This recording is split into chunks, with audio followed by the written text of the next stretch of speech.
बच्चा भी नहीं बचेगा। ये कहकर रोनी को गोद में लेकर काले धुएं में अदृश्य हो जाती है।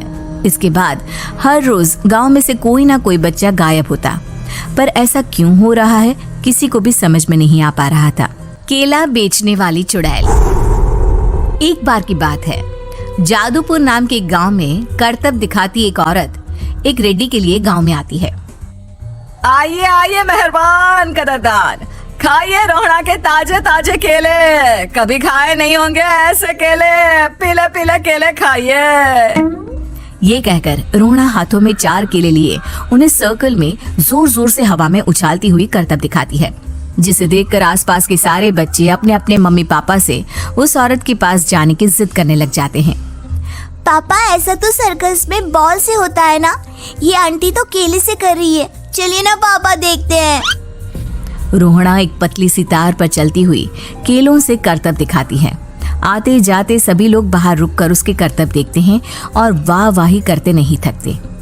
जैसे ही एक आदमी पास आकर उसे पैसे देने लग जाता है, तब वो कहती है, अरे नहीं नहीं साहब, मैं करतब तो बच्चों के मन को बहलाने के लिए करती हूँ, धंधा तो मेरा केले का है। पीछे देखो मेरी रिड्डी, जो भी मेरे केले खाएगा मेरी तरह चुस्त दुरुस्त और तंदुरुस्त हो जाएगा। पता चलता है क्या कि मेरी उम्र 55 की है। अरे पर ऐसे ठंड के मौसम में कोई केला क्यों खाएगा? ये ऐसे वैसे केले नहीं है साहब, ये शरीर में गर्मी देते हैं, ठंड को दूर भगाए जो भी रोहिणा के केले खाए। पापा, अगर मुझे केले नहीं मिले तो मैं घर नहीं जाऊंगी।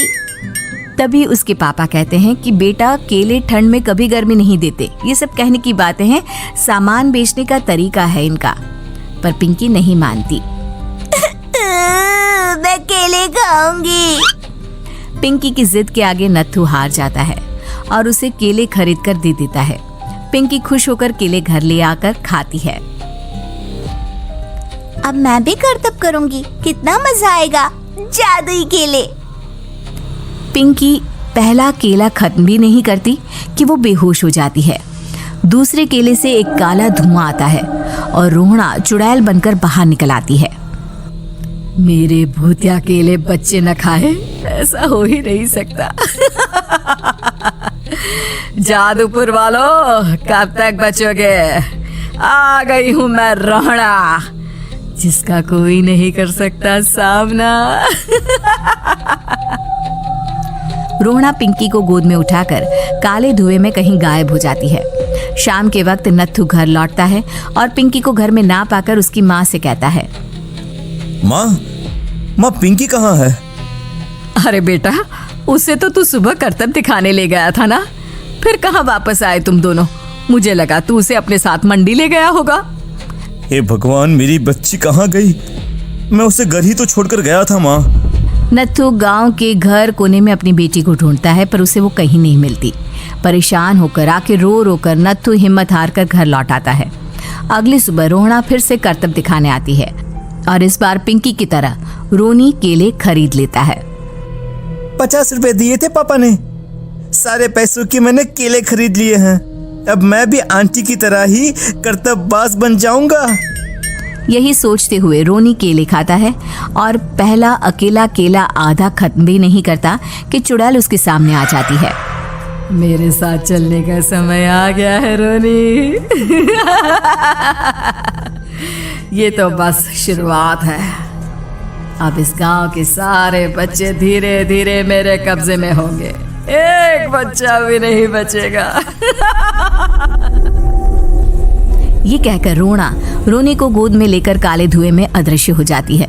इसके बाद हर रोज गांव में से कोई ना कोई बच्चा गायब होता, पर ऐसा क्यों हो रहा है किसी को भी समझ में नहीं आ पा रहा था। रोज की तरह अपनी बेटी पिंकी की तलाश में नत्थू गांव के एक तालाब के पास बैठा रो रहा था। कहाँ गई मेरी पिंकी? शकुंतला के जाने के बाद एक वही तो मेरा सहारा थी। अरे उसकी आत्मा कोस रही होगी मुझे कि मैं अपनी बच्ची को संभाल भी नहीं पाया। नत्थू ये कहता हुआ रो ही रहा था कि तभी तालाब में से उसे शकुंतला की आवाज सुनाई देती है। कहाँ थी तुम शकुंतला? हमारी बच्ची और सारे गायब हुए बच्चे रोहड़ा के कब्जे में हैं वो बच्चों को जो केले देती है उससे बच्चे बेहोश हो जाते हैं और उसके कब्जे में आ जाते हैं और वो उन्हें ले जाकर काली दुनिया में ले जाती है। पर वो ऐसा क्यों कर रही है? ये मैं नहीं जानती, पर उस दुनिया का रास्ता मैं आपको बता सकती हूँ।